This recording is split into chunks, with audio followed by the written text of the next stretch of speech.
toute la vérité. Nous voulons, Seigneur, te voir à l'œuvre au milieu de nous, Seigneur, parce que nous sommes des femmes, Seigneur, qui ont soif de toi. Et Seigneur, c'est ta présence que nous voulons par-dessus tout. Guide-nous, Seigneur, par ton esprit encore, Seigneur, ce soir, afin que nous puissions recevoir de toi, Seigneur, tout ce que tu as prévu pour nous. Merci, Seigneur, d'ouvrir notre entendement spirituel, afin que, Seigneur, ton esprit, Seigneur, puisse nous conduire dans toutes choses, afin que nous puissions être éclairés, Seigneur, pour te connaître davantage, pour nous connaître aussi, Seigneur Dieu de gloire, tel que toi tu nous connais, Seigneur. Merci encore pour tout ce que tu vas faire dans le nom de Jésus. Amen. Amen. Amen. Amen. Amen. Vous êtes là? Oui. Amen. Amen. D'accord. Alors, ce que nous avons prévu aujourd'hui, nous allons voir l'origine et l'identité de la femme. Hein, ça c'est aujourd'hui. Demain,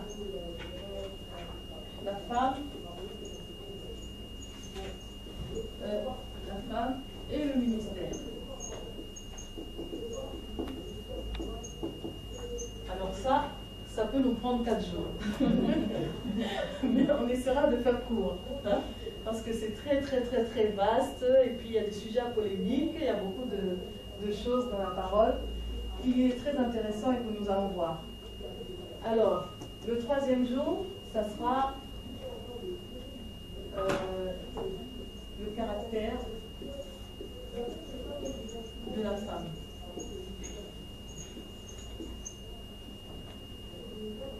Et le 4e jour, donc la présence du Père. En gros, ce qu'on va voir. On va se laisser conduire par le Seigneur. Hein. Peut-être qu'il y a un sujet qui va nous prendre beaucoup plus de temps. Si c'est le cas, on va faire d'autres sessions. Comme ça, on approfondit vraiment les choses pour que ça puisse vraiment rentrer, qu'on puisse vraiment bien assimiler. Amen. Hein? Voilà. Donc, on va commencer par l'origine et l'identité de la femme. Pardon? Dans la présence du Père.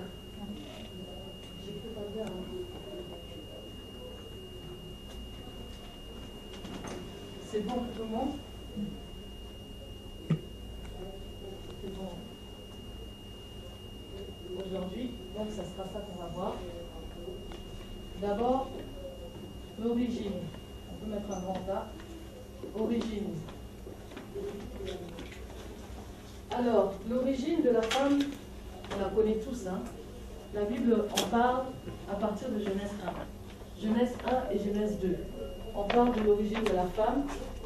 Et c'est très intéressant de lire. Comme ça, on va se remettre dans le contexte. Hein, pour ne pas qu'on puisse déformer la parole. Parce que le livre de la Genèse est un peu rempli de beaucoup de choses. Pour ne pas se disperser, on va vraiment le lire en entier. Et pour comprendre bien les choses comme il faut. On va lire Genèse 1 et Genèse 2.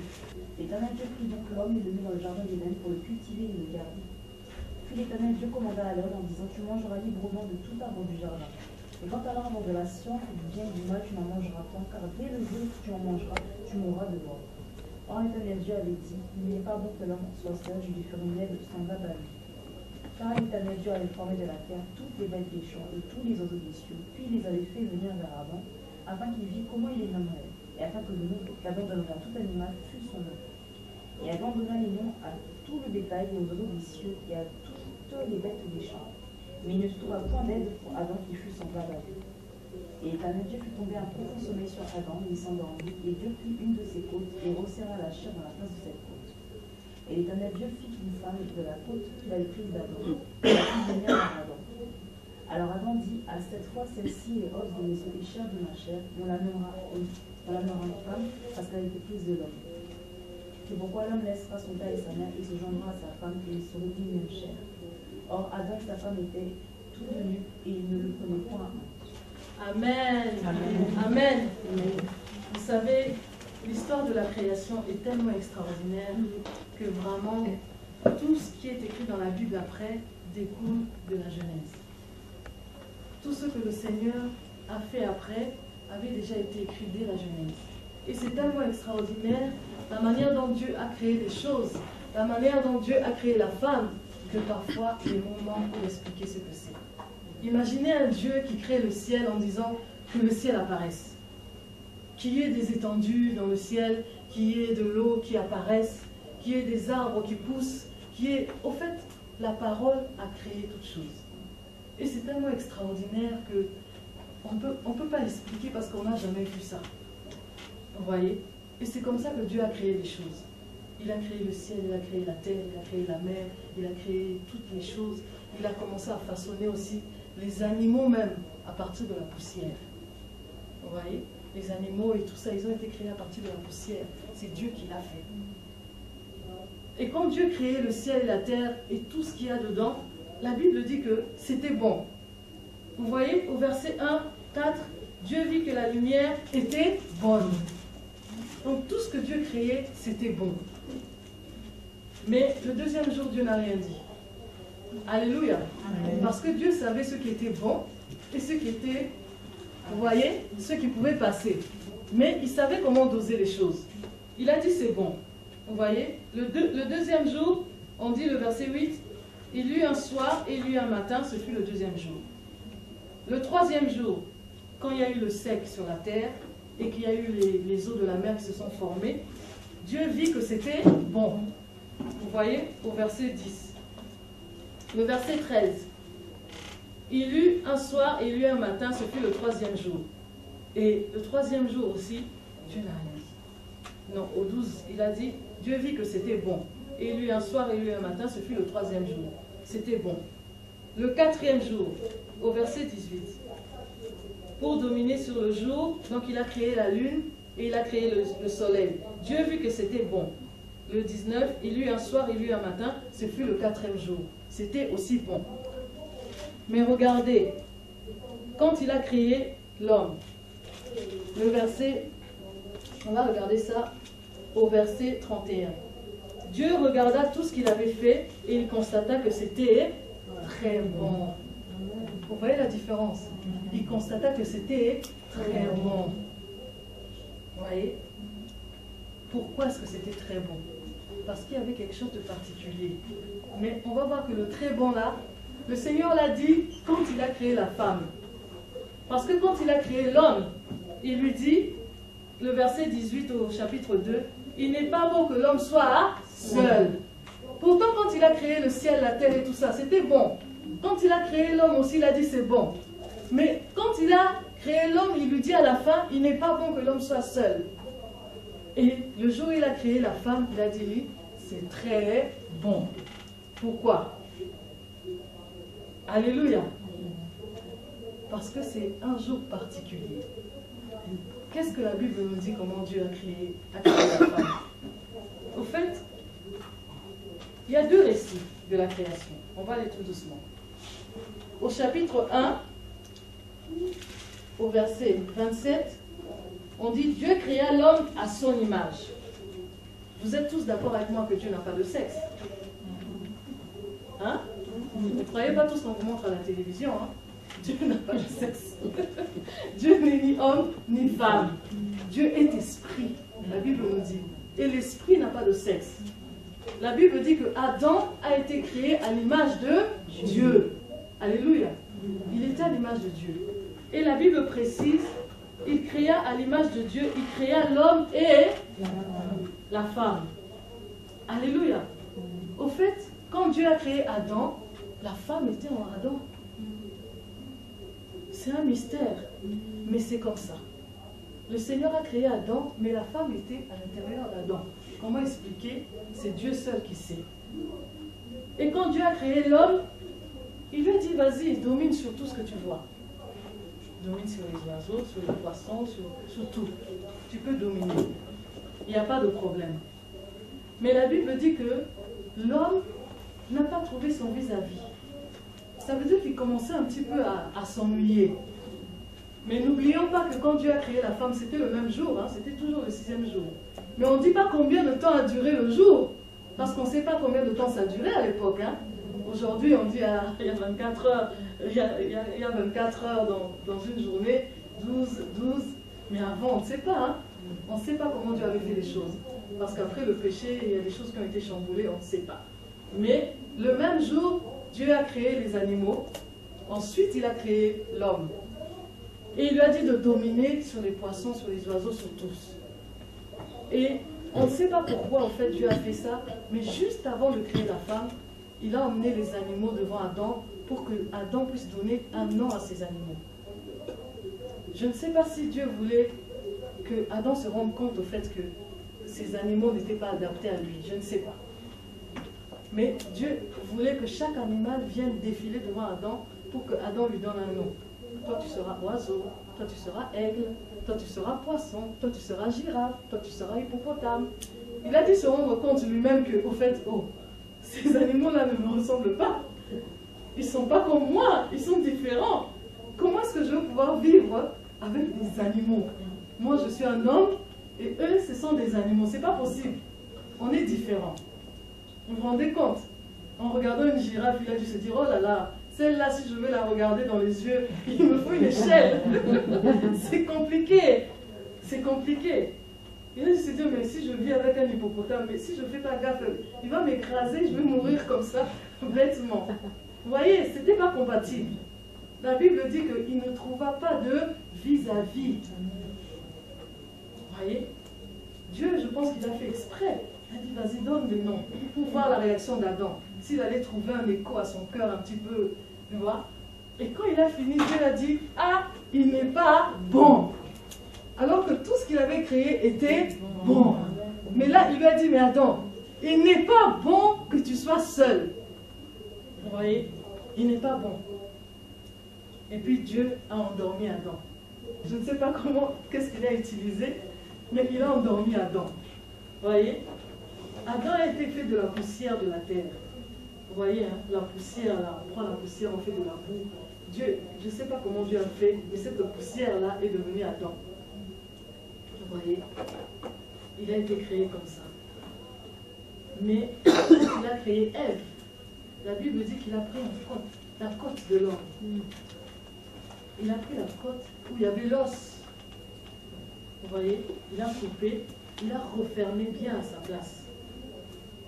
On ne dit pas qu'il a fait ça devant Adam, hein, parce qu'Adam était endormi, et Dieu est parti faire ça ailleurs. Parce que quand c'est fini, il emmenait Ève vers Adam. Donc ça veut dire qu'il s'est éloigné pour façonner la femme, à l'abri des regards, pour que personne ne voie.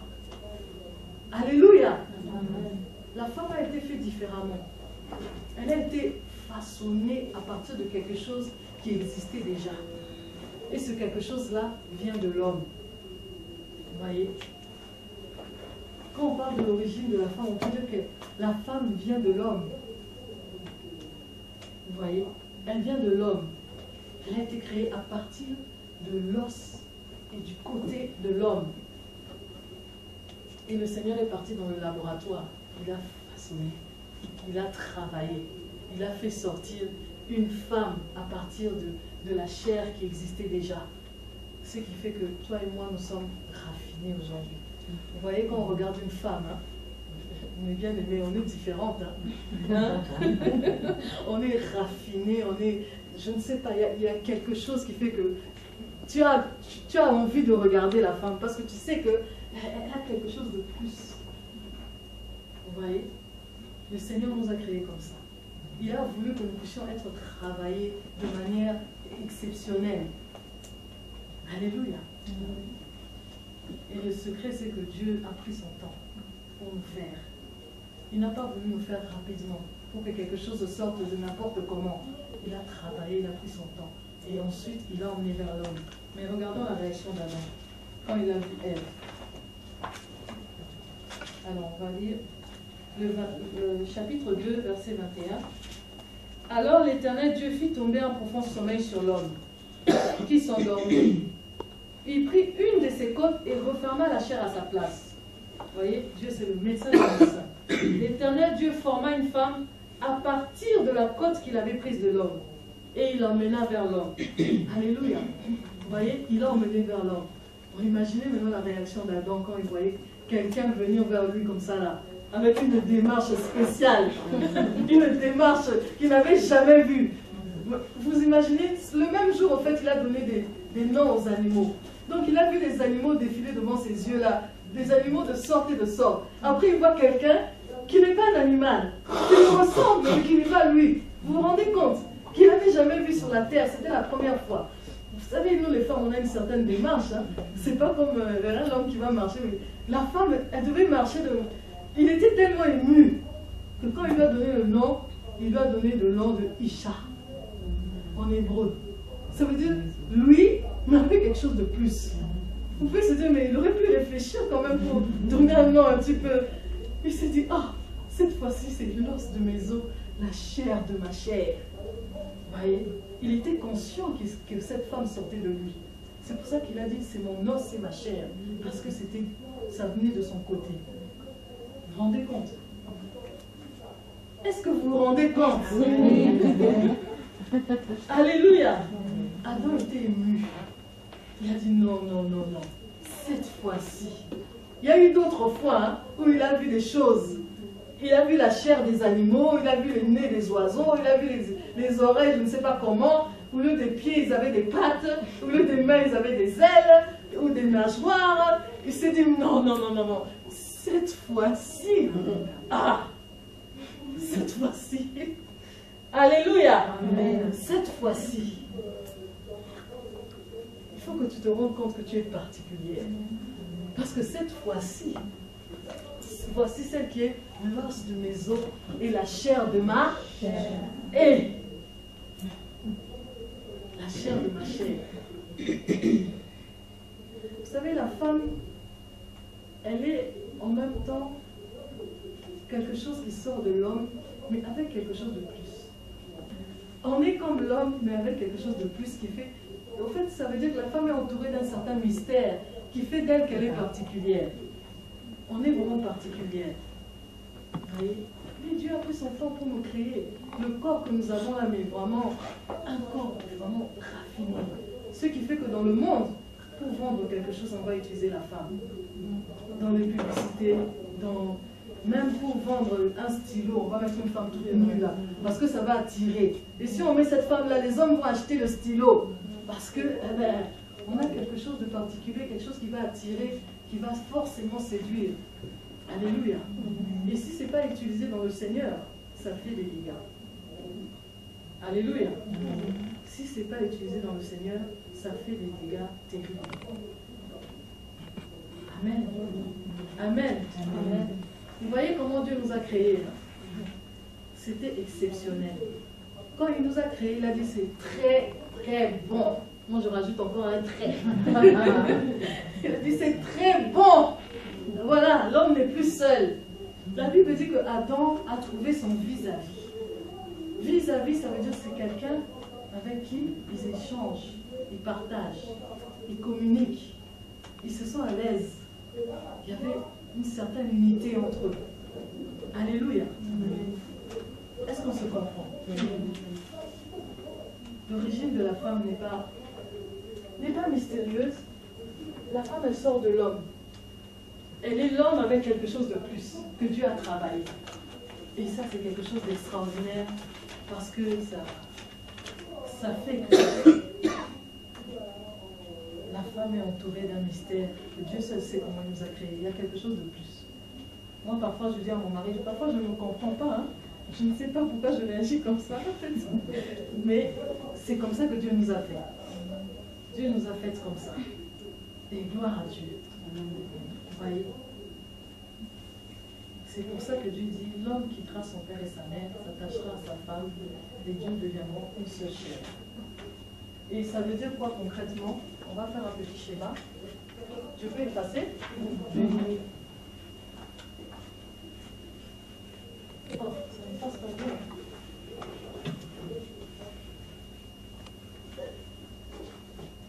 Ah, ça ne passe pas bien. Alors,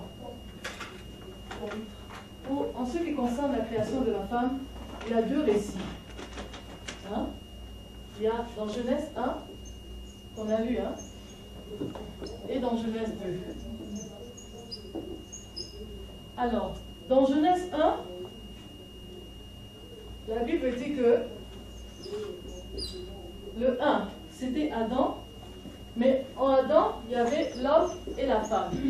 Ça se symbolise par cette équation. 1 égale 1 plus 1, parce que la femme était dans l'homme. Dans Genèse 2, la Bible dit l'homme quittera son père et sa femme, son père et sa mère, s'attachera à sa femme, donc 1 plus 1, et ils deviendront une seule chair. Vous voyez? Et ces deux récits sont la réalité de ce qui se passe spirituellement aujourd'hui. Je vais vous expliquer. Parce que quand Dieu a créé Adam, la femme était dans l'homme. Ça veut dire l'égalité des sexes. Ne vous inquiétez pas, je ne prépare pas une révolution féminine. Parce que mon mari m'a dit, oh, tout ce que tu diras là, je suis sûre que tu vas créer la révolution. J'ai dit, je ne peux pas parler de la femme sans parler de l'homme. C'est pas possible. Parce qu'ils sont l'un dans l'autre. Je ne peux pas. Et on ne peut pas parler de l'homme sans la femme. Alléluia. Amen. Voilà. Donc, Adam et Ève, ils étaient un. Mais ils étaient l'un dans l'autre. Il y avait l'égalité de sexe. Il n'y avait même pas de supériorité. Vous voyez? Supériorité. Oh, moi je suis ton supérieur, c'est moi qui commande, c'est moi qui ceci. Il ne pouvait pas parce qu'elle était en lui. Il n'y avait pas question de ça. Vous voyez? Il n'y avait pas de hiérarchie. Vous voyez? Pas de hiérarchie. Tout ça. Dieu a fait exprès. Vous voyez? Dieu a fait exprès. Pourquoi? Parce que là, quand Ève est sortie d'Adam, ça nous montre la complémentarité. Vous voyez? Ça nous montre la complémentarité. Ça veut dire que l'un n'est rien sans l'autre. Quand Dieu créait Ève, il disait quoi? Je lui ferai une aide semblable à lui. Vous voyez? Ça veut dire que Dieu voulait qu'il soit complémentaire, qu'elle soit Ève, qu'elle soit une aide semblable à Adam. Vous voyez? Et c'est ce qu'on doit retrouver aujourd'hui dans la vie de tous les jours. Entre l'homme, j'écris l'homme comme ça, hein, et la femme. C'est ça qu'on doit retrouver aujourd'hui. Vous voyez? Quand le Seigneur a créé la nature, il a créé les oiseaux, il a créé la femme, il a créé l'homme, il y avait un équilibre. Vous voyez? Tout était équilibré. La nature n'était pas corrompue, il n'y avait rien. Vous voyez? Qui venait perturber les choses. Et c'est ce que Dieu veut qui arrive aujourd'hui. Parce que la Bible dit, il n'y a ni homme ni femme. Ça vient de Genèse, ça vient de ça. Ni homme ni femme, ça veut dire que quand Dieu a créé Adam, il était homme et femme. Ils étaient un. Et cet équilibre, Dieu veut le restaurer. Maintenant, ça dépend de nous. Comment est-ce qu'on voit les choses? Au fait, il faut voir la création par rapport à ce que Dieu voulait faire. Le péché est venu détruire tout ça. Mais à l'origine, c'était comme ça. Toi, si tu te convertis, ça va être comme ça. Vous voyez? Parce que Dieu veut que l'homme et la femme soient complémentaires. Parce que dans un endroit, quand il y a un homme et une femme, ils ont deux visions différentes. Vous voyez? La femme va apporter quelque chose parce qu'elle va penser avec son cœur. L'homme va penser avec sa tête. C'est pas mauvais de penser avec son cœur, c'est pas mauvais de penser avec sa tête. Mais de penser qu'avec sa tête, de penser qu'avec son cœur, c'est mauvais. Dieu veut qu'on soit complémentaires. Vous voyez? C'est pour ça que Dieu a créé l'homme et la femme, les deux. Parce qu'il sait que nous avons des utilités différentes. Vous voyez? Parce qu'on confond en fait égalité avec l'identité. Ce n'est pas la même chose. Quand Dieu dit qu'on est égaux, ça ne veut pas dire qu'on a des rôles pareils, qu'on a le même rôle, qu'on joue le même rôle. Non, on est différents. L'homme et la femme peuvent être égaux, mais ils ont chacun le droit de jouer devant le Seigneur. Et l'un vis-à-vis de l'autre, ce n'est pas la même chose. Vous voyez? Est-ce que vous me comprenez? Oui. Dieu veut rétablir cet équilibre qu'on a perdu aujourd'hui dans les églises. Aujourd'hui, on ne voit pas ça. La complémentarité, on ne voit pas l'égalité, on voit que la supériorité, on voit l'écrasement, surtout quand on est une femme. Non, tu n'as pas prophétisé. Non, tais-toi, Jézabel. Je disais avec Anne, on parlait là-bas, on se disait, mais tu sais, Jézabel, c'est un esprit, hein. Il peut être aussi bien dans un homme que dans une femme. Mais on va la voir dans la femme, on va voir Jézabel dans la femme. Vous voyez, c'est une image qu'on veut communiquer pour étouffer simplement la femme, pour l'empêcher de parler, de communiquer ce que Dieu lui a donné. Vous voyez, c'est compliqué. C'est pour ça qu'il faut que tu saches qui tu es. Parce que si tu sais qui tu es, tu vas pouvoir le communiquer facilement. Suivez-moi. Oui. 1 égale 1 plus 1, j'ai pas compté. Peut-être là, Là, Oui. là en fait, c'est Adam. Là, c'est Adam, que Dieu a créé à son image. Tu vois? La Bible dit dans Genèse 1, 27 là-bas. Il a créé Adam à son image. Mais, il rajoute, il a créé l'homme et la femme. Donc, dans Adam, il y avait Ève. D'accord. En fait, au début, il ne savait pas qu'il y avait la femme en lui. Ah non, il ne savait pas. Mais elle était là. Elle était là. C'est pour ça que quand il a pris la côte, elle est sortie de lui. Tu vois? Et lorsqu'il a dit, voici celle qui est l'os de mes os, chair de ma chair. En fait, c'est simplement en la regardant physiquement, il voyait que ça ressemblait à une personne, ou bien il ressentait quelque chose en lui que la personne, que cette femme. Les deux. Quand il a vu, il était tellement ému. Il a ressenti et il a vu les deux. Il a vu l'intérieur et Il l'extérieur. a vu. Ben oui. Il était tellement ému. Il s'est dit, mais oh, elle est comme moi. Enfin, l'os de mes os, la chair de ma chair. Parce qu'il voyait que c'était une chair comme lui. Les animaux n'ont pas une chair comme les hommes. Hein. Ils sont différents. Il a vu, oh, les yeux comme moi, le nez comme moi, la bouche. Oh, il était ému. Il a dit, oh, cette fois-ci. C'est pour ça qu'il a dit cette fois-ci. Tu vois? Et c'est ça. Là, avant qu'elle ne sorte, il était en lui. C'est pourquoi je dis, il n'y avait même pas un problème d'égalité, tu vois, de différence entre les sexes. Non. Dieu n'a pas voulu ça au départ. C'est pour ça que je pense qu'il a fait exprès de ressortir la femme après. Pour qu'on se rende compte qu'au fait, c'est pas important. Le plus important, c'est d'être un. De travailler main dans la main, d'être ensemble. Tu vois? Tu vois? C'est pour ça que Adam, il y avait Adam et Ève. Tu vois? Ils étaient un. Il n'y avait pas qui est plus supérieur à l'autre, qui machin, qui je te dis assieds-toi là, fais comme je te dis, c'est moi le chef, c'est moi qui commande. Il n'y avait pas ça. Vous voyez, ils étaient complémentaires. Et quand elle est sortie, c'était encore mieux. Parce qu'elle pouvait lui donner des conseils. Et Adam pouvait lui parler comme ça. Vous voyez? C'est ça. C'est compris, hein? Vous voyez? Ça, c'est le mystère de la création. Dieu voulait que ça soit comme ça. Malheureusement, le diable est passé par là. Quand le diable est venu, il a dit à la femme, à votre avis, pourquoi il est venu vers la femme?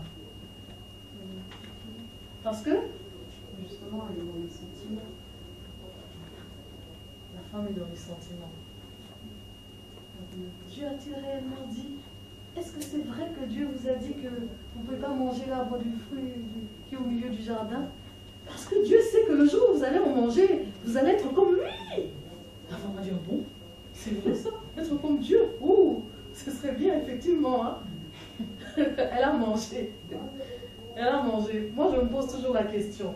Mon mari me dit, il ne faut pas que j'extrapole, que j'aille au-delà de la parole. Mais je me dis, mais elle a mangé le fruit là la première, non? Ses yeux, est-ce que c'était pas ouvert en premier?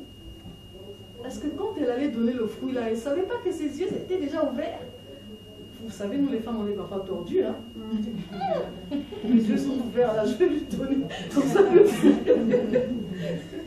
alléluia. Moi, je me dis, peut-être qu'elle savait déjà. Je vais lui donner comme ça, lui aussi. Il va manger aussi le fruit, il va. Hein? lui aussi il sera corrompu. C'est compliqué, hein? Elle est partie, elle lui a donné le fruit. Et ils ont mangé tous les deux. Mais la Bible dit les yeux de l'un et de l'autre s'ouvrirent. Bon, il y a d'abord l'un avant l'autre. Hein? Donc je pense que l'un c'était Ève, l'autre c'était Adam. Vous voyez? Les yeux se sont ouverts. Ils se sont vus tels qu'ils étaient. Vous voyez? La femme a une certaine faiblesse par rapport à son cœur. Il faut simplement tenir son cœur et être rempli du Saint-Esprit afin que notre cœur soit dirigé vers les choses du Seigneur et non les choses de la chair et les choses du monde.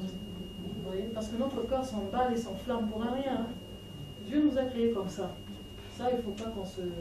Ça s'emballe pour un rien, ça se... Oui, tu peux voir quelque chose qui t'intéresse, tu ne dors plus. Hein? Vous savez, nous les femmes, on est compliqués. Hein? Tu ne dors plus parce que tu veux seulement cette chose-là. Le cœur, c'est encore le cœur. Le cœur s'emballe pour rien. Ouais. Moi, je me souviens quand je voulais acheter ma première voiture. Oh là là là là, c'était quelque chose. Je voulais une BM. C'est terrible, hein? J'étais non seulement dans la chair, en plus, je voyais plus gros que mes moyens. Je voulais absolument une BM. Et Dieu est compliqué, hein? Mon mari me dit, c'est pas ta voiture, laisse tomber. Non, non, non, non, je dormais plus, je cherchais sur Internet le bon point, tout ça, partout. Je voulais seulement une BM. Et j'en ai trouvé une, j'ai appelé le monsieur pour lui dire, ah voilà, je suis intéressée par votre voiture. Madame, il n'y a pas de problème, je la prépare et tout ça et tout ça. J'ai dit à mon mari, ça y est, j'ai trouvé. Il a dit, ah bon, hein, d'accord, ok. La voiture était trouvée. Le samedi, je devais aller prendre la voiture. J'étais au travail, le monsieur m'appelle. Ah madame, excusez-moi de vous appeler, mais vous savez, j'avais garé la BM en ville pour vous la préparer parce que j'avais mis l'annonce et tout ça, tout le monde le voyait. Et bien, je suis allée pour la prendre, et bien, il n'y avait plus de BM. Il n'y avait plus de voiture. J'ai fait ah. J'avais mis longtemps à chercher cette voiture. Et je voyais une qui me plaisait, la voiture était partie. Vous voyez? Dieu nous montrait encore une fois que voilà, tu veux quelque chose, me faites, ce sont tes sentiments. Et ce n'était pas la peine. Vous voyez? Ce qui fait que, ben, il n'y avait plus la complémentarité entre mon mari et moi. Le Seigneur ne pouvait plus être dedans, en fait. Vous voyez? Quand quelque chose se brise là, vous voyez, il y a automatiquement les choses ne se passent plus comme le Seigneur le désire. Parce que Dieu est dedans, Dieu est dans ça. Vous voyez? Dans ce principe, Dieu est dedans. Pour ceux qui appartiennent au Seigneur, hein, si tu n'appartiens pas au Seigneur, tu n'es pas personne. Dieu est dedans. Il faut que tu réagisses par rapport à ce que Dieu a fait au départ. Vous voyez? Et c'est ça. Alléluia. Amen. Est-ce qu'on comprend comment Dieu a créé les choses? Malheureusement, avec le péché, quand le péché est venu, on va faire un trait. Quand le péché est venu, le péché a brisé beaucoup de choses. Hein?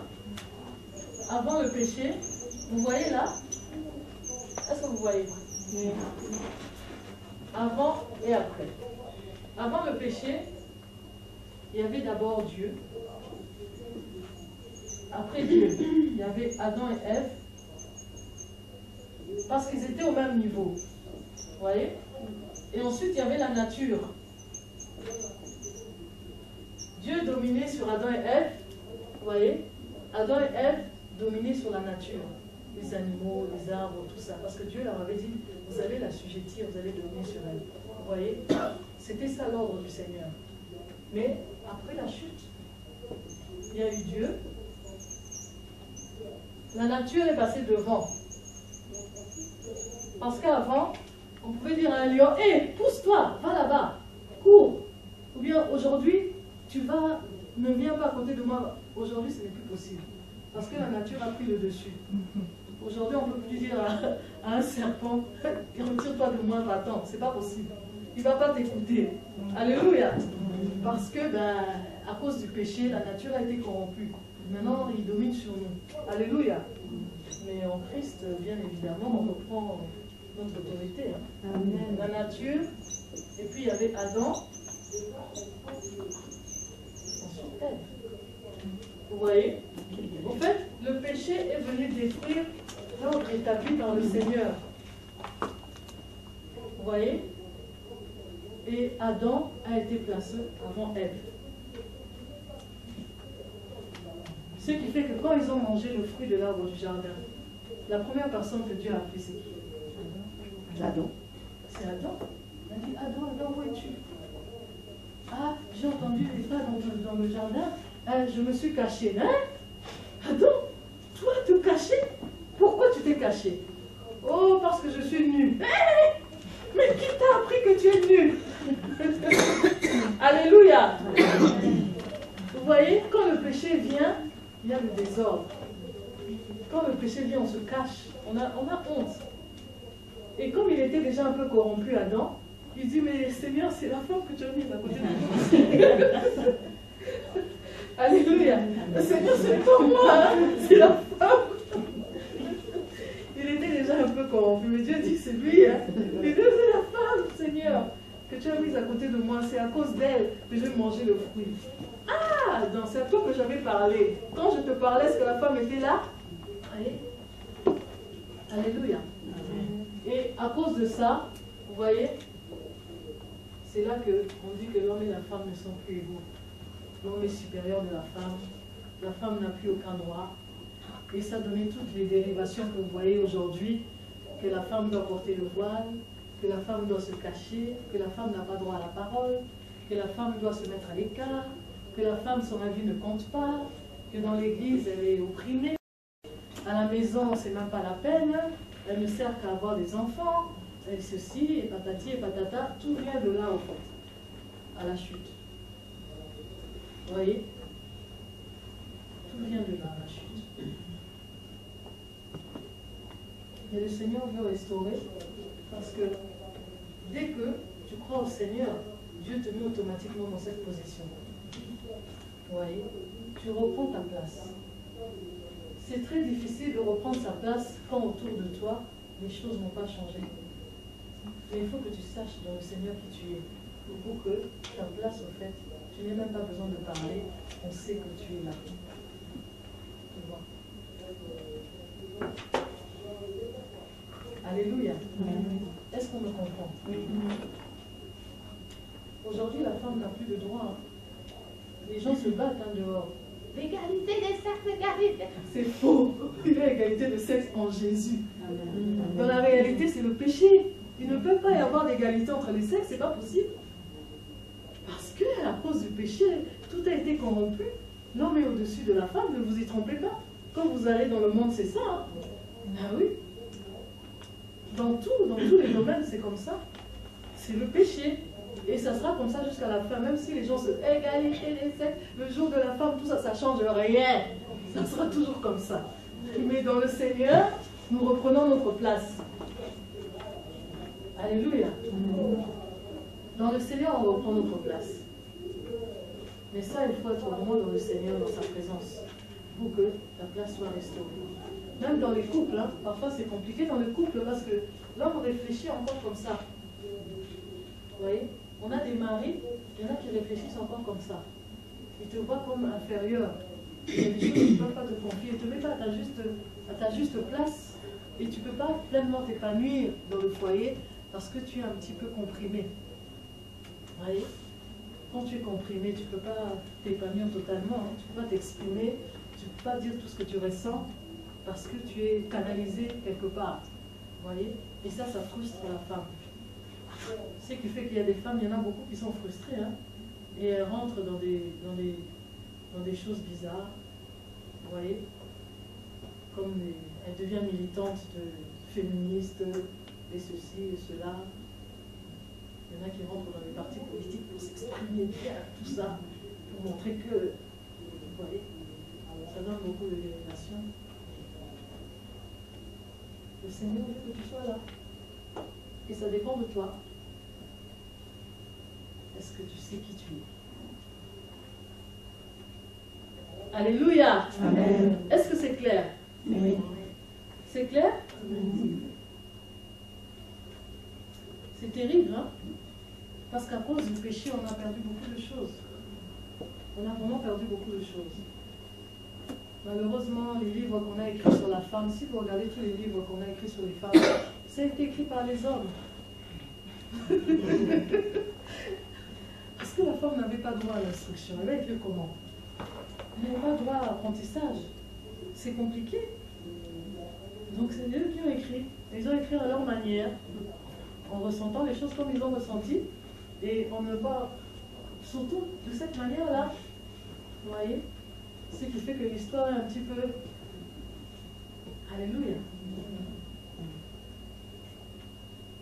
Pourquoi il y a tellement de problèmes quand une femme prend la parole? Surtout dans une assemblée, quand une femme prêche, quand une femme dit ce qu'elle a reçu du Seigneur. Pourquoi est-ce que ça dérange? Hein? À votre avis? Pourquoi ça dérange? Voilà. Parce qu'on se dit qu'on ne peut pas recevoir quelque chose. Et c'est à nous maintenant de changer cette manière dont les gens nous regardent. C'est par notre attitude, par notre consécration au Seigneur. Et Dieu va restaurer les choses au fur et à mesure. Dieu va restaurer les choses au fur et à mesure. Alléluia. Amen. Alléluia. Amen. C'est compliqué, hein? C'est compliqué.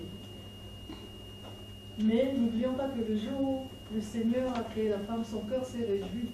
Quand il a dit très bon là, il s'est réjoui. Il s'est réjoui parce que ça donne quelque chose de bon. Et ne perdons pas de vue que Dieu s'est réjoui en nous créant. Et à chaque fois qu'une femme naît, Dieu se réjouit. Le jour où tu es né, Dieu s'est réjoui. Parce qu'il sait ce qu'il a mis en toi. Il n'a pas perdu de vue tout ce qu'il a mis en toi. Et c'est quelque chose de précieux. Alléluia. C'est quelque chose de précieux. Si l'homme a été la couronne de Dieu par rapport à la création, la femme c'est le joyau de la couronne. Vous voyez? Donc s'il n'y a pas le joyau là, ta couronne là, ne sert pas à grand chose. Il y a le joyau là qui vient apporter quelque chose. Parce qu'on est particulière. On est particulière. Mais le diable nous trompe parce que nous met parfois dans nous-mêmes, dans nos pensées, que nous sommes inférieurs. Tu n'es pas inférieur, tu as quelque chose à apporter, tu as quelque chose à donner. Moi je dis toujours, le jour où le Saint-Esprit est descendu là, à la Pentecôte là, il est descendu sur qui? Sur tout le monde, hein? Tous ceux qui étaient dans la chambre haute. Et dans la chambre haute, il y avait qui? Hein? Les hommes et les femmes. Quand ils sont sortis pour prophétiser là, il y avait qui? Il y avait aussi les femmes, non? Hein? Marie, la maman de Jésus, elle était parmi eux. Elle prophétisait aussi. Alléluia. Et alors, on va voir ça après, hein? Le ministère de la femme là. Quand les femmes là, il y avait des femmes qui étaient persécutées aussi pour l'évangile. Hein? Il y en a qu'on a tuées. Bien oui, elles annonçaient la parole de Dieu. Et dans l'Ancien Testament, n'en parlons pas. Parce que Dieu a mis quelque chose en nous. Mais il faut qu'on réalise ce que nous avons. Sinon, on va toujours rester dans nos coins. On va toujours recevoir. Et puis, pour donner, on attend que l'homme fasse. Alléluia. Alléluia. Amen. Est-ce qu'on a compris la création? Amen. Moi, j'aimerais bien être là le jour de la création pour voir seulement la tête d'Adam, quand il a vu Ève. Ah là là là là, ça devait être quelque chose. Hein. Sa tête là, ses yeux devaient briller, vous savez. Hein. En plus, vous savez, la nature n'était pas encore corrompue. Nous, on a besoin des fonds de teint pour cacher le teint, tout ça là. Mais à ce moment-là, je pense qu'elle n'en avait pas besoin. Tout était parfait. Ses traits devaient être fins là, je ne sais pas, mais la peau douce, comme je ne sais pas. C'était compliqué. C'était compliqué. S'il était tellement ému là, qu'il va donner son nom avec un A à la fin, c'est que vraiment... c'est que vraiment il ne savait plus quoi dire. Alléluia. C'est merveilleux. C'est merveilleux. Moi, c'est un récit que j'aime beaucoup. J'aime beaucoup parce que je vois comment le Seigneur a fait les choses avec amour. Et chaque chose à sa place, c'est tellement merveilleux. Amen. Mais dans la punition qu'il a donnée, on va lire hein, dans Genèse 3. C'est là que tout a commencé. Hein. Genèse 3. On peut le lire. Hein. Genèse 3, de 1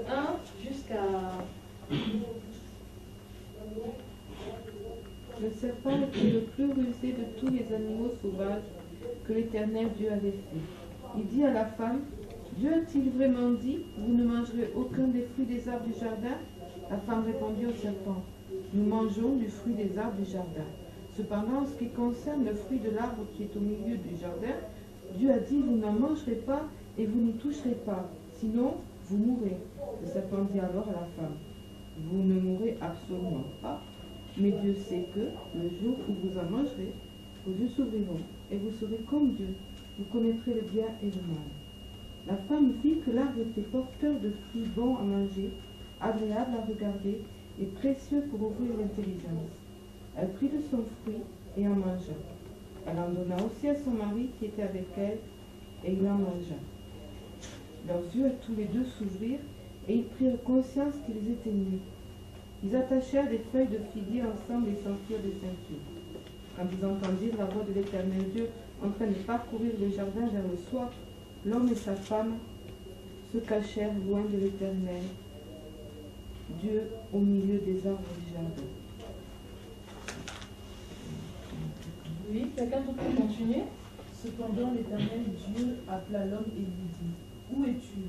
Il répondit, j'ai entendu ta voix dans le jardin et j'ai eu peur, parce que j'étais nu. Alors je me suis caché.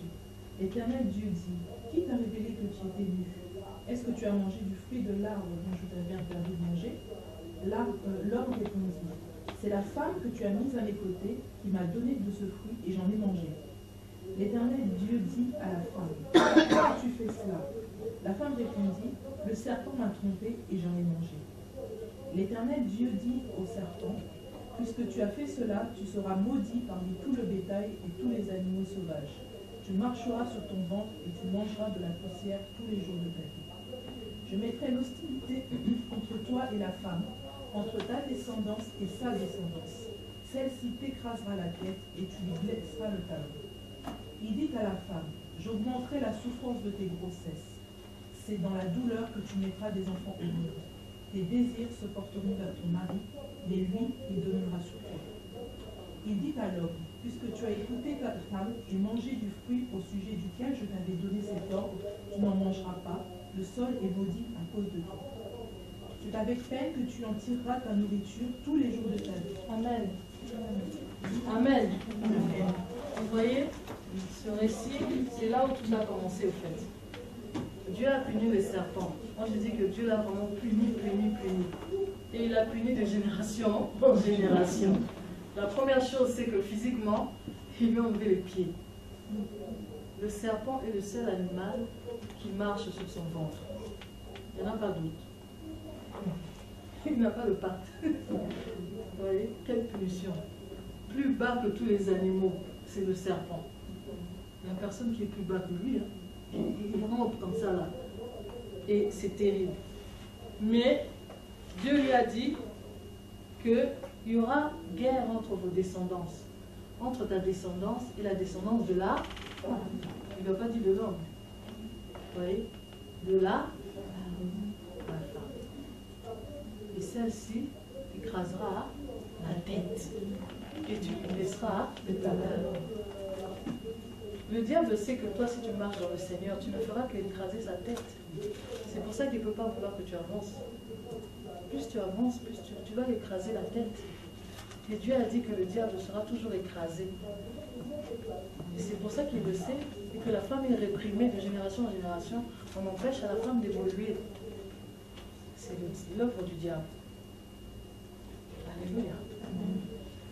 Parce que si tu commences à évoluer dans le Seigneur, à rentrer dans sa présence, à t'exprimer, c'est sa tête qui est écrasée au fur et à mesure, jusqu'à la bataille finale d'Armageddon. Amen. Tu vas te blesser le talon. C'est aussi l'image de Jésus. Hein? Jésus sur la croix, il a été blessé dans le talon, il a écrasé la tête du serpent. Amen. Parce que Jésus, c'est la descendance de la femme. C'est pour ça qu'on souffre tant, à cause de la prophétie du Seigneur. Amen. Mais regardez ce qu'il a dit à la femme. C'est dans la douleur que tu mettras des enfants au monde. Avant, ce n'était peut-être pas le cas. Hein? Aujourd'hui, c'est dans la douleur. Mais si tu es dans le Seigneur, ça peut ne pas être dans la douleur. Alléluia. Ah oui, parce que c'est le fruit du péché. Ça peut ne pas être dans la douleur, ça dépend de toi, de ce à quoi tu crois. Moi, je crois que ça peut ne pas être dans la douleur. Parce que je ne suis plus sous l'emprise du péché, j'ai été délivrée. Amen. Et il lui dit encore à la femme, tes désirs se porteront vers ton mari. Ça veut dire que tous tes désirs, eh bien, ils seront dirigés vers ton mari. C'est compliqué, hein? Ça veut dire que dans tout ce que tu vas faire, tu vas désirer plaire à un homme, à ton mari. Avant, peut-être ce n'était pas le cas. Hein? Tu voulais plaire au Seigneur, tu voulais être... Vous voyez, hein? À cause du péché, tu commences à te diriger vers les choses de la chair. À vouloir t'embellir pour quelqu'un, à vouloir faire les choses pour plaire à quelqu'un. Ce n'était pas comme ça au début. La chair, au fait, a pris le pas sur l'esprit. Et ce qui fait qu'on a toujours ce combat-là, la séduction. Vous voyez, la femme a un problème par rapport à la séduction et par rapport à l'apparence. Ça vient de là. Vous voyez, on veut toujours être la plus belle. On veut toujours être la plus ceci, la mieux habillée, la mieux ceci, la mieux cela. Ça vient de là. Parce qu'on veut plaire avant tout. Amen. Ça vient de là.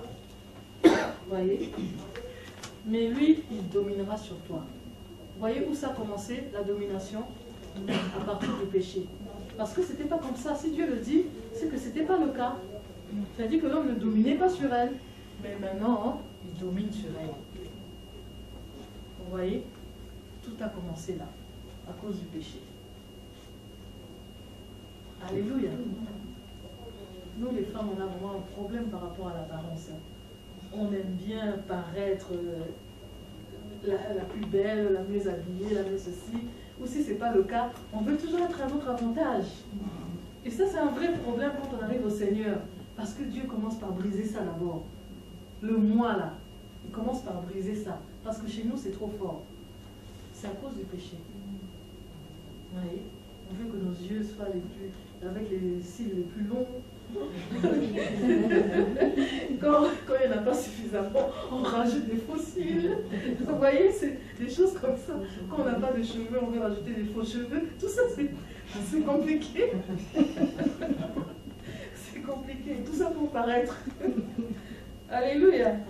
C'est compliqué, hein? Ça vient du péché. Vous voyez? Ça vient du péché. Et c'est à partir de là que l'homme a commencé à dominer. C'est lui le chef, c'est lui qui décide, c'est lui qui machin. Toi, tu n'as plus rien à dire. Imaginez hein, que Adam et Ève, comment ça devait être. À cause de toi, Ève, tu vois, je suis ici, Dieu nous a chassés du jardin. Elle a dû souffrir. Imaginez. Moi, j'étais avec Dieu avant que tu arrives.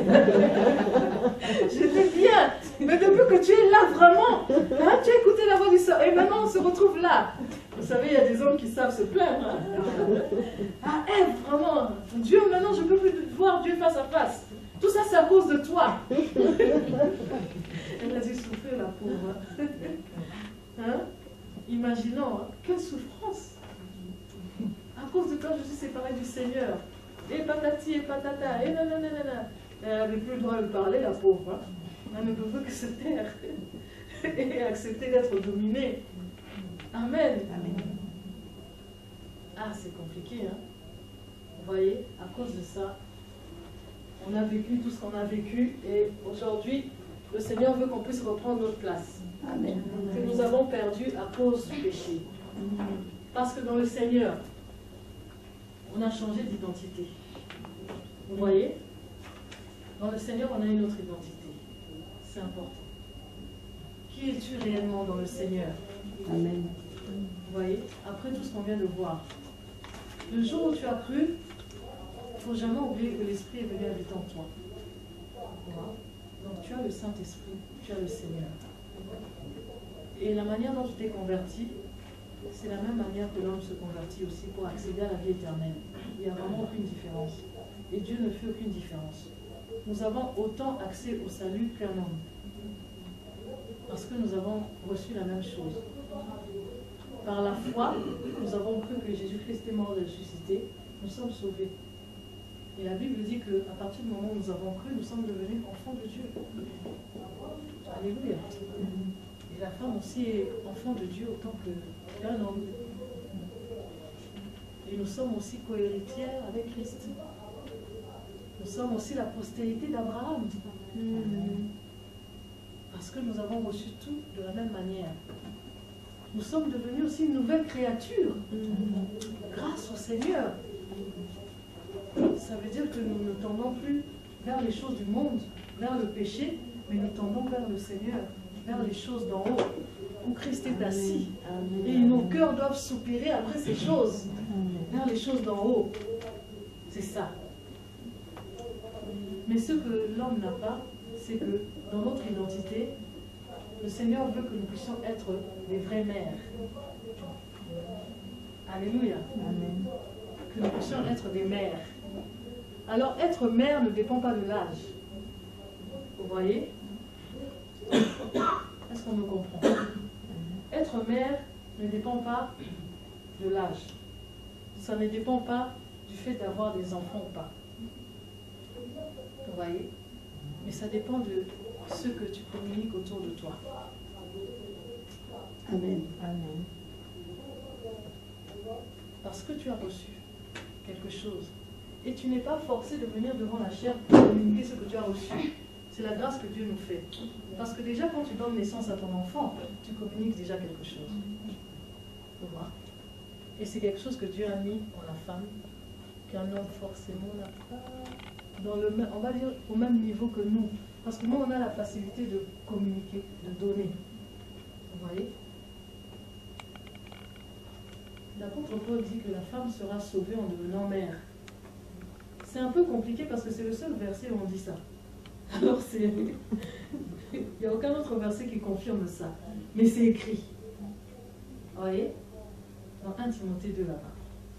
Elle sera sauvée en devenant mère, si elle persévère avec foi et modestie dans ce que Dieu lui a donné.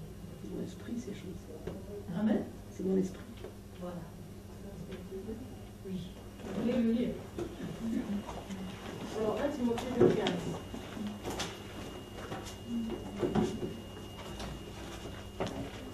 Ça passe vite, hein, l'heure, hein.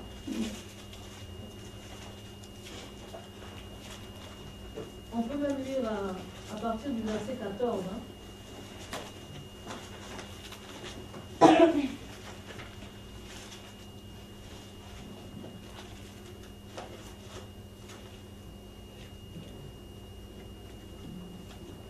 Mais ce n'est pas Adam qui a été séduit, c'est la femme qui séduit et conduite par des transgressions. Elle sera néanmoins sauvée en devenant mère si elle persévère dans la foi, dans l'amour, dans la sanctification avec modestie. Amen. Vous voyez, ça ne veut pas dire que toutes celles qui ont des enfants seront sauvées, parce que celles qui n'ont pas d'enfants, la Bible dit qu'on est sauvé par la foi. Vous voyez, ça n'a rien à voir avec le fait d'avoir des enfants physiquement. Mais le Seigneur veut qu'on communique ce que nous avons reçu. Une mère, c'est celle qui entoure. Une mère, c'est celle qui donne. C'est celle qui nourrit. Et le Seigneur veut que nous puissions être des femmes qui nourrissent les gens qui nous entourent de la parole. Parce que la parole de Dieu, c'est ça la nourriture. Vous voyez? C'est une vraie nourriture. Alléluia. Et tu seras sauvé, au fait, en communiquant ces choses. C'est pour ça que la Bible dit que le témoignage de Jésus, c'est l'esprit de la prophétie. Quand tu communiques ça, eh ben, tu es sauvé. Alléluia. Et le Seigneur veut que nous puissions être de vraies mères.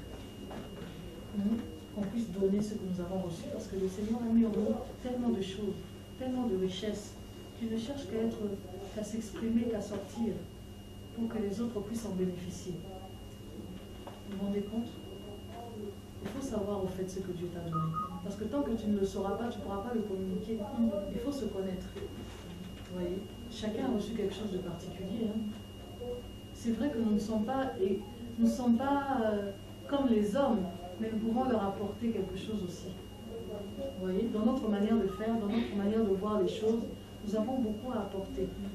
Et le Seigneur veut que nous puissions être vraiment comme ces mères qui donne, qui élève. Vous voyez, on élève les enfants, on leur emmène jusqu'à un certain stade, jusqu'à une certaine maturité. C'est notre rôle, au fait. Parce que qui mieux que la femme peut faire ça? Parce que nous, nous donnons la vie et c'est des choses que Dieu a mis en nous. Que nous puissions faire apprendre aux gens des choses que nous connaissons. Vous voyez, la femme est spécialiste pour communiquer les choses qu'elle a reçues. C'est pour ça que quand une femme est mauvaise, tous ses enfants sont mauvais. Parce qu'elle communique que ce qu'elle a. C'est vrai, hein? Il y a des femmes qui sont méchantes, mauvaises. Et les enfants, ça déteint sur eux. Parce qu'elle leur a communiqué ces choses. Et Dieu veut que nous puissions être des véritables mères. Amen. Amen. Et c'est comme ça que Dieu nous voit. Amen. Une mère ne peut jamais donner quelque chose de mauvais à son enfant.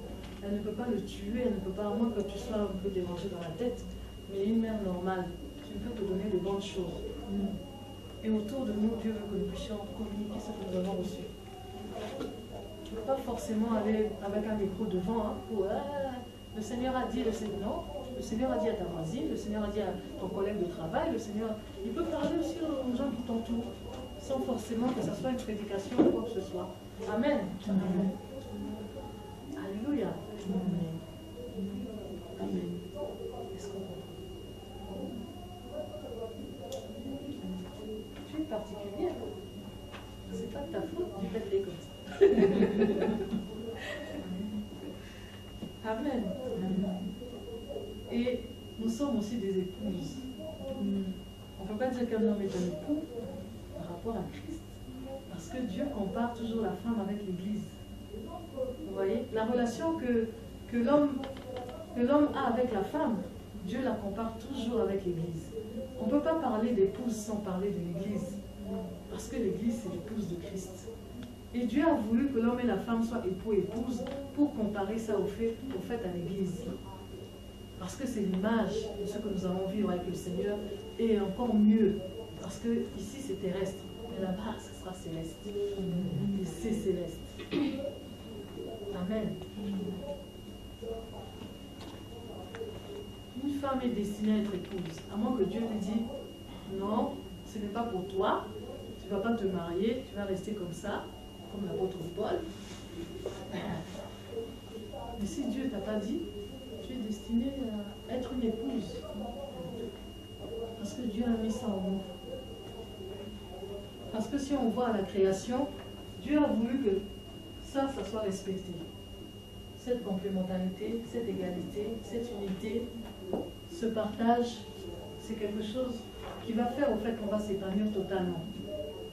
Et on ne s'épanouit pas parce que nous sommes séparés, nous sommes divisés.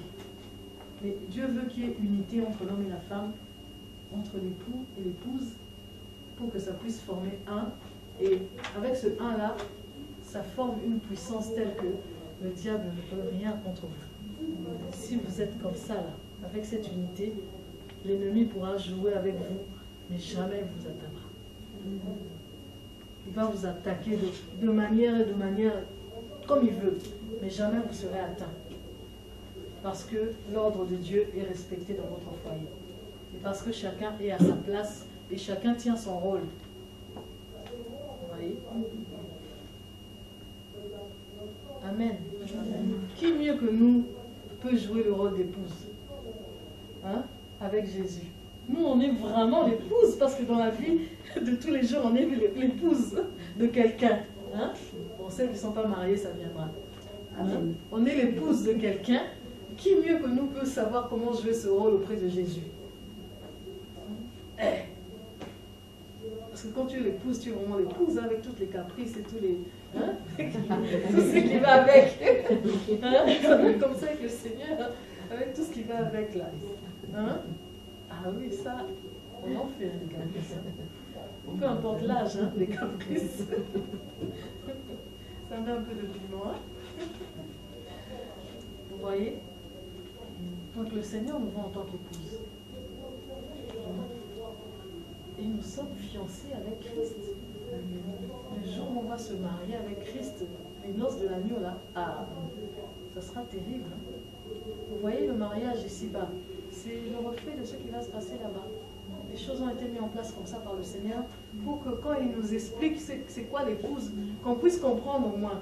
Vous voyez? C'est quoi les noces, qu'on puisse comprendre les noces de l'agneau là. S'il n'y avait pas les noces ici, comment on allait comprendre? Vous voyez? Dieu fait les choses. C'est pour qu'on puisse avoir au moins une idée. Mais je pense que là-bas dans le ciel, ici c'est une pâle imitation de ce qui va se passer. Parce que là-bas, ça sera vraiment... Oui. Il dit aussi que c'est un mystère.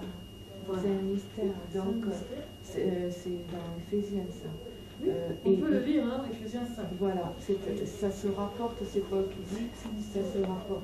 Donc ça veut dire que si c'est mystérieux, c'est que c'est encore plus beau que le mariage que l'on vit sur le faire. C'est plus beau. Voilà. C'est encore plus beau.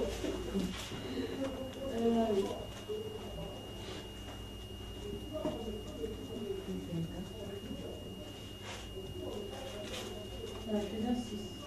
Éphésiens 5. Éphésiens 5. On peut lire à partir du verset 22. Hein.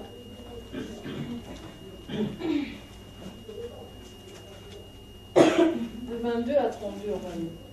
Femmes, soyez soumises à vos maris comme au Seigneur, car le mari est le chef de la femme, comme Christ est le chef de l'Église, qui est son corps et dont il est le sauveur. Or, de même que l'Église est soumise à Christ, les femmes aussi doivent être à leur mari en toutes choses. Marie, aimez vos femmes comme Christ a aimé l'Église et s'est livré lui-même pour elle afin de la sanctifier, après l'avoir purifiée par l'eau de la parole, afin de la faire paraître devant lui, cette Église glorieuse, sans tache, ni rien de semblable, mais sainte et irrépréhensible. C'est ainsi que les maris doivent aimer leurs femmes comme leur propre corps. Celui qui aime sa femme, c'est lui-même. Car jamais personne n'a haï sa propre chair, mais il la nourrit et en prend soin, comme Christ le fait pour l'Église. Parce que nous sommes membres de son corps, étant de sa chair et de ses os. C'est pourquoi l'homme quittera son père et sa mère, et s'attachera à sa femme, et les deux deviendront une seule chair. Ce mystère est grand. Je dis cela par rapport à Christ et à l'Église. Du reste, Amen. Vous voyez, hein? C'est pour ça que quand Dieu parle de l'homme et de la femme, il parle toujours de l'Église. Parce que c'est comparable. C'est pas la même chose. C'est seulement comparable. Ça n'a rien à voir. Vous voyez? Et il dit ce mystère est grand. Je dis cela par rapport à Christ et par rapport à l'Église. Parce que nous sommes fiancés à Christ. Et Jésus-Christ s'est sacrifié pour l'Église. Il a dit qu'il s'est sacrifié pour nous. Pour que nous puissions paraître devant lui saints. Vous voyez? C'est fort, hein? Parce qu'on était sales, on était vraiment dans des choses compliquées, dans des perversions, dans le monde, dans la boue, dans tout ce que vous voulez. Mais lui, il s'est sacrifié. Il nous a lavés afin que nous puissions paraître devant lui en étant sanctifiés, avec une robe blanche, vous voyez, pour participer aux noces de l'agneau, afin que nous puissions être avec lui éternellement. Vous voyez, son amour pour nous est vraiment, ça dépasse toute chose. Qui peut nous aimer comme lui? Hein? Il veut que l'homme aime la femme comme ça, mais c'est pas possible. C'est possible comme le Seigneur, mais c'est la chair est toujours là. C'est pas possible. Hein? Aimez vos femmes comme Christ aimait l'Église. Ah, c'est compliqué, hein? Hein? Il est mort à la croix pour nous. C'est compliqué, comme Christ aimait l'Église. Hein? Au point de se sacrifier, d'accepter de n'être rien, juste pour que la femme soit bien. Ça c'est compliqué, hein? Mais c'est le niveau d'amour que Dieu attend de nous. Ça ne veut pas dire que toi aussi, femme, tu ne vas rien faire pour ton mari. Hein? Attention. Hein? Si l'homme t'aime comme ça, là. Alléluia. Si un homme qui t'aime comme ça, là, tu es capable de tout faire pour lui. Hein? De l'aimer encore plus que lui ne t'aime. Hein? Amen. Et de t'occuper bien de lui pour qu'il n'ait plus de soucis. Parce qu'on dit que celui qui a trouvé une femme a trouvé le malheur. Il y en a qui ont trouvé le malheur. Oh, depuis que j'étais connue vraiment, je ne vis que des histoires compliquées. Comme c'était le cas d'Adam. Quand il a connu Ève, c'était le malheur. Alléluia. Ah oui, il faut que l'homme se réjouisse le jour où il te connaît. Dieu qui te connaît, qui vit avec toi, il va de désillusion en désillusion. Là, c'est compliqué, hein? Là, c'est... Ah oui. Amen. Amen. Il y a des femmes comme ça, hein. Mais soyons dans le Seigneur.